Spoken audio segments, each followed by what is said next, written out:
applications, the component that AIR brings to the table with RIAs is the fact that it allows you to take that experience back to the desktop. But the number one thing I wanted to bring up was, why is everybody racing back to the desktop? If we're looking at the internet as being the ability to reach many users and to be able to deliver that rich experience over the web, why the desktop? Well, the desktop brings a number of different things that the browser isn't capable of bringing to the table. So let's look first at the browser and what we're looking at. So RIAs in the browser, they're generally very easy for people to find. You can go to a URL, you can go through directories, different sites, you can find an application. You don't necessarily have to install anything to get started, so you may have to create an account if you've got an application that runs over the web, but that's about it. You may have to log in. These applications are fresh, they're updated and maintained on a regular basis. They can run on all operating systems and browsers, and I put a little asterisk there, I should actually. Most browsers and OSs, for sure. I mean, when we get into mobile browsers and things like that, there are some challenges, but pretty much every desktop type browser and OS.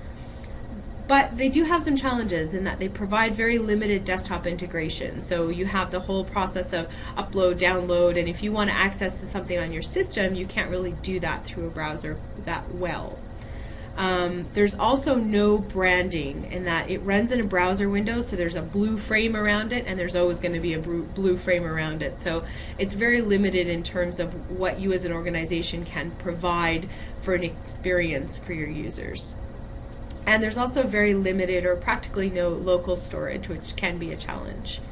Now, by contrast, on the desktop, a desktop experience with RIAs is there's more power and more functionality that's available because you do have the processing power of the desktop to take advantage of.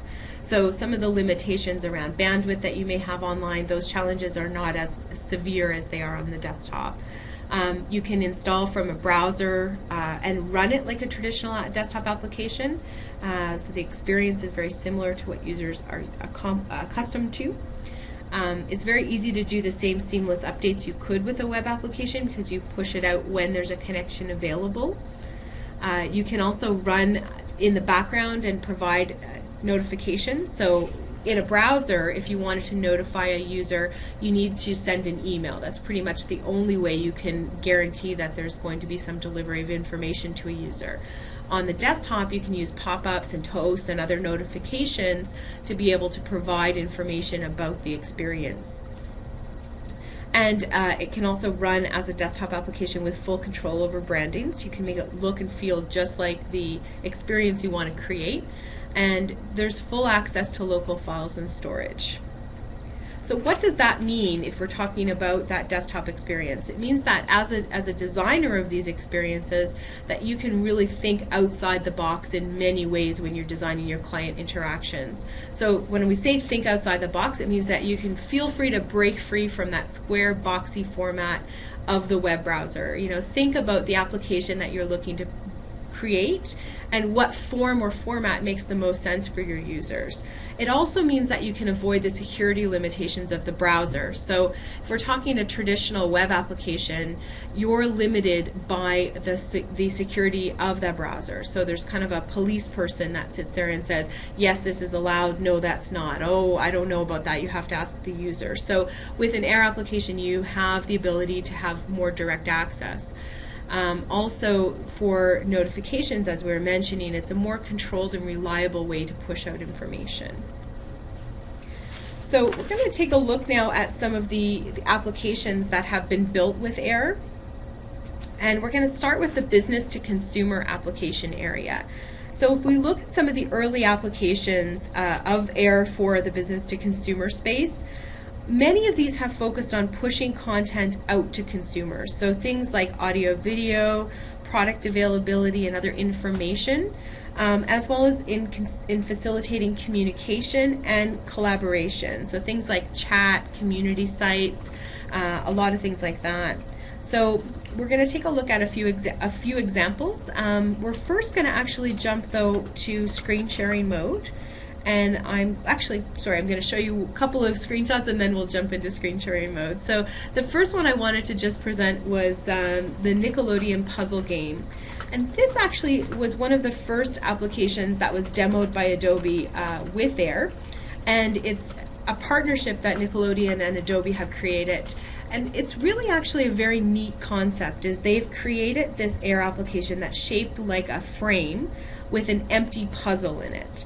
So you'll see here on the right there's a couple of pieces floating around in the puzzle. So you install this application and it sits on your desktop, and as you go to the Nickelodeon site, you can go and on different pages you'll find puzzle pieces. So you just drag the puzzle pieces off the website into your AIR application, and then you can build the frame, you can build the puzzle, and when you build the puzzle you have access to a piece of new video content that they make available every week or two. They put up a new puzzle with new video content, and it's all themed around SpongeBob, so it's kind of a neat little application.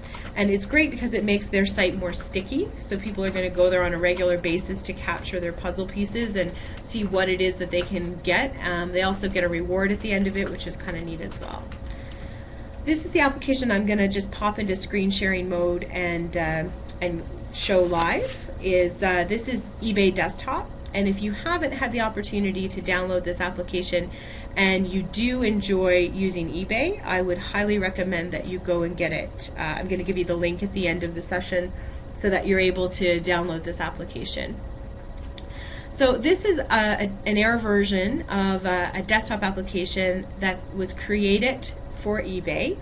And what it is if you come to the home screen, so I'm going to just pop over here, this is an application that you can search for different items on eBay, and it will allow you to dive into different categories, find what you're looking for, put items on a watch list, make bids and buy items, just like you would on the website, but it's packaged in a really nice way. So here I was looking for a new digital camera, so if I click on search, it'll bring up all of the different products that are available that match this search criteria, and it tells me when each of these auctions is scheduled to end.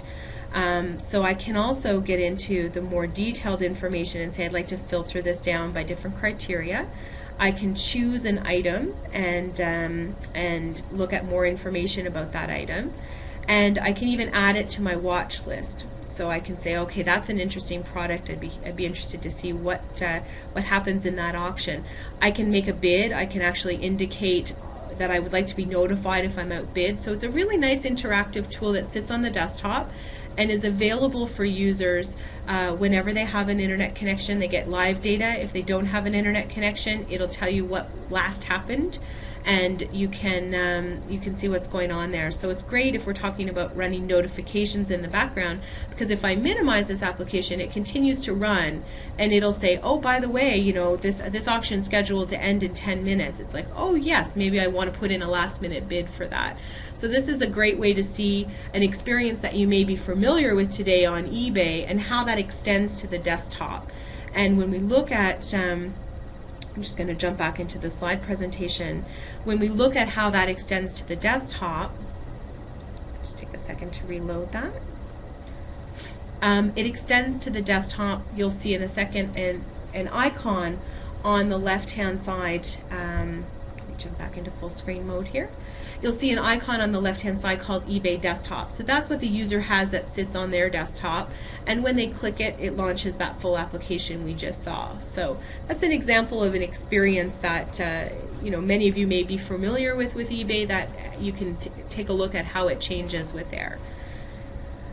The next one I wanted to just present was the AOL Top 100 Videos application. So this is a really great application as well. It's produced by AOL, and it takes all of the content from their website and packages it in a desktop application, so that I can go through and make a selection on these videos, and I can view them here or in full screen. I can add the videos as well to my favorites list, and when I add them to my favorites list, it saves a cached version of those on my system. So if I'm going to take a trip and I want to make sure that I have some great content to watch, I can put a lot of these videos into my favorites, and I can access those, you know, on a plane or somewhere where I don't have an internet connection. And what's really nice too is there's the ability to share these videos with my friends. So I can say, oh, this is a really great video, send this over to my friend, Jane, and Jane can say, oh yeah, that's really great, I didn't know about that. So it's a great way to share content in a controlled fashion, and it is something that AOL, the reason they developed with AIR is that they wanted to provide that online-offline experience for content that they already had available on their website, as well as to provide that full multi-platform and multi-OS support. So this will run the same on a Linux system, on a Windows system, on a Mac system. It's the same type of experience because of the platform that they've used to develop it. And looking at another B2C application, this is kind of a cool one. It could be used almost in B2B as well if you do any web development or any brochure design. If you're looking for inspiration on color schemes, I mean, even if you wanted to paint your apartment, you could look at